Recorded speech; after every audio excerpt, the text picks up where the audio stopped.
Hello दोस्तों, आप सभी का स्वागत है हमारी यूट्यूब चैनल कविंदर भैया पर। तो दोस्तों, आज हम लोग कक्षा 8 का महान व्यक्तित्व पढ़ेंगे। आज हम लोग पाठ 18 पढ़ेंगे। हमारे पाठ का नाम है महर्षि दयानंद। तो आज हम लोग इस पाठ का सारांश देखेंगे। चलिए दोस्तों, देखते हैं इस पाठ का सारांश। महर्षि दयानंद का बचपन का नाम मूलशंकर था। देखिए दोस्तों, ये जो महर्षि दयानंद जी हैं, इनके बचपन का नाम मूलशंकर था। इसका जन्म संपन्न ब्राह्मण परिवार में सन 1824 ईस्वी को गुजरात के टंकरा गांव में हुआ। देखिए दोस्तों, ये जो महर्षि दयानंद जी हैं, इनका जन्म एक संपन्न ब्राह्मण परिवार में हुआ था। इनका जन्म 1824 ईस्वी को गुजरात के जो टंकरा गांव है उसमें हुआ था। इनके पिता का नाम करसन जी त्रिवेदी और माता का नाम शोभाबाई था। ये जो इनके पिताजी का नाम था करसन जी त्रिवेदी और इनके माता जी का नाम शोभाबाई था। आगे देखते हैं इसमें। मूलशंकर का मन अध्ययन और एकांत चिंतन में अधिक लगता था। ये जो मूलशंकर हैं, उनका अध्ययन और एकांत रहकर चिंतन में अधिक लगता था। इनकी प्रारंभिक शिक्षा संस्कृत में हुई। ये कुशाग्र बुद्धि और विलक्षण स्मृति वाले छात्र थे। इनकी जो प्रारंभिक शिक्षा हुई थी वो संस्कृत में हुई थी और ये कुशाग्र बुद्धि और विलक्षण स्मृति वाले एक व्यक्ति थे। 16 वर्ष की आयु में मूलशंकर के जीवन में छोटी बहन की हैजे से मृत्यु हो जाने से इनके वैराग्य भावना पैदा हो गई। इनमें देखिए क्या होता है कि 16 वर्ष की आयु में जब मूलशंकर के जीवन में जो इनकी छोटी बहन थी, उनकी मृत्यु हैजा रोग के कारण हो गया। फिर उसके बाद इनमें जो है, उसकी मृत्यु के बाद इनमें जो वैराग्य भावना पैदा हो जाती है।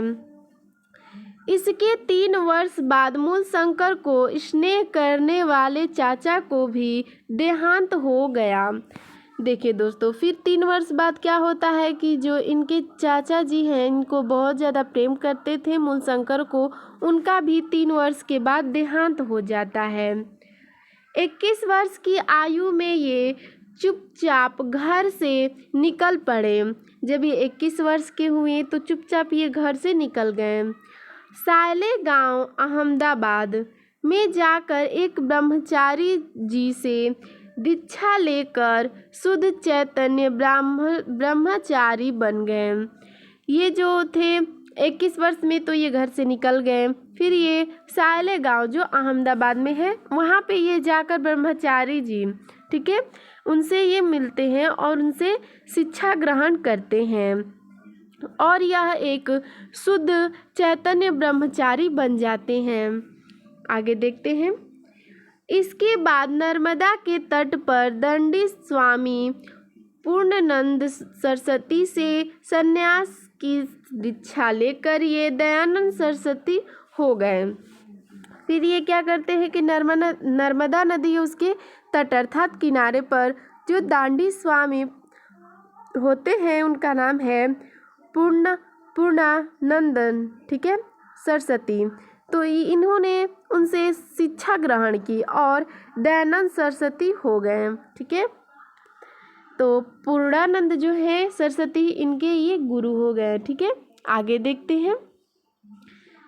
दीक्षा के उपरांत इन्होंने सारा समय विद्याध्ययन और योगारंभ में लगाया। फिर उसके बाद शिक्षा के उपरांत इन्होंने अपना सारा समय विद्या अध्ययन अर्थात विद्या अध्ययन करने में लगाया और योगाभ्यास अर्थात योगा में ये अभ्यास करना शुरू कर देते हैं। इन्होंने द्वारिका के स्वामी महात्मा शिवानंद से योग विद्या का ज्ञान प्राप्त किया। इन्होंने योग विद्या का ज्ञान किससे प्राप्त किया? तो देखिए, द्वारिका के जो स्वामी महात्मा शिवानंद हैं, उनसे इन्होंने योग विद्या का ज्ञान प्राप्त किया है। इसके बाद मथुरा के स्वामी विरजानंद के चरणों में दयानंद ने अष्टाध्यायी महाभाष्य और वेदांत सूत्र आदि अनेक ग्रंथ का अध्ययन किया। आगे देखते हैं। विद्या अध्ययन की समाप्ति पर गुरु के आदेशों का पालन करने की प्रतिज्ञा की। फिर जब इनकी विद्या अध्ययन जो पूरा हो गया तो यह प्रतिज्ञा करते हैं कि मैं अपने गुरु के सारे जो उनके आदेश है उनका पालन करूंगी। आगे देखते हैं। गुरु का आदेश था वत्स दयानंद। गुरु का क्या आदेश था कि वत्स दयानंद, जंगलों में एकांत साधना में सन्यासी की पूर्णता नहीं है। कुसंस्कारों और अंधविश्वासों का खंडन करके समाज का उद्धार करो। यह कहते हैं कि इनके गुरु कहते हैं कि वत्स दयानंद, जंगलों में तुम एकांत अगर साधना करते हो तो ये पूर्णता नहीं है। ठीक है, सन्यास की पूर्णता नहीं है। तुम अगर समाज में कुसंस्कार और अंधविश्वास का खंडन करते हो, उसे हटाते हो तो ये उद्धार करोगे, तो ये समाज का आगे में उद्धार होगा। ठीक है। स्वामी दयानंद ने जीवन भर आडंबरों का विरोध किया।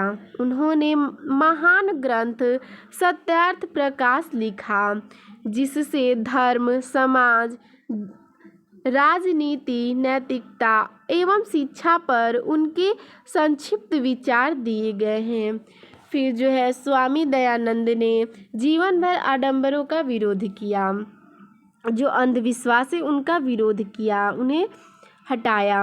उन्होंने एक महान ग्रंथ की रचना की है जिसका नाम है सत्यार्थ प्रकाश, जिसमें लिखा गया है धर्म के बारे में, समाज के बारे में, राजनीति के बारे में, नैतिकता के बारे में और शिक्षा के बारे में उसमें संक्षिप्त में लिखा गया है।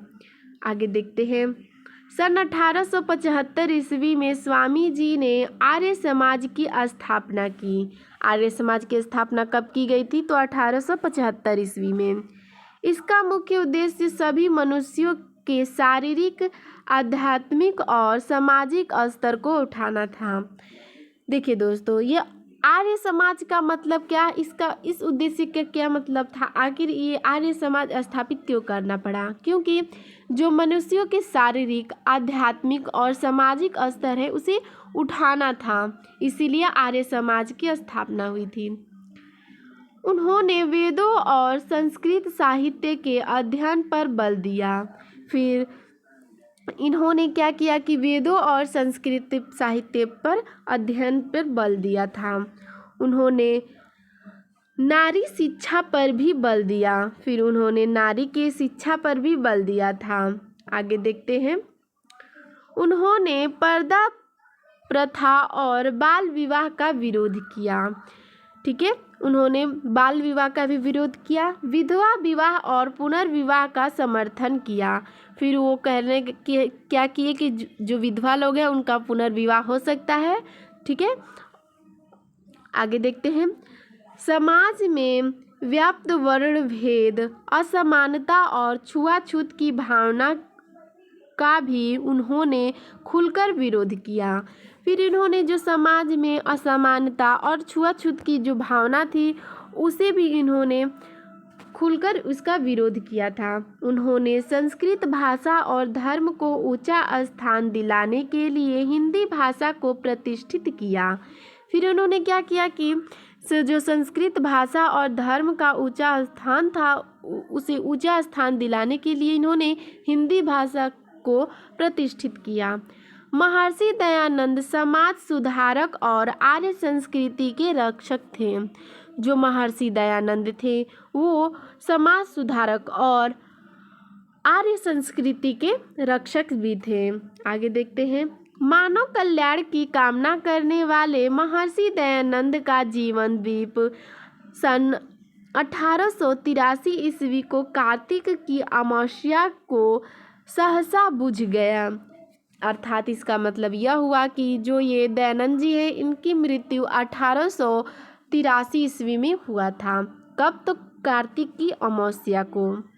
स्वामी दयानंद 19वीं सदी के भारत के पुनर्जागरण के प्रेरक व्यक्ति थे। ठीक है, तो दोस्तों आपको हमारा यह वीडियो कैसा लगा हमें कमेंट में ज़रूर बताइएगा। धन्यवाद।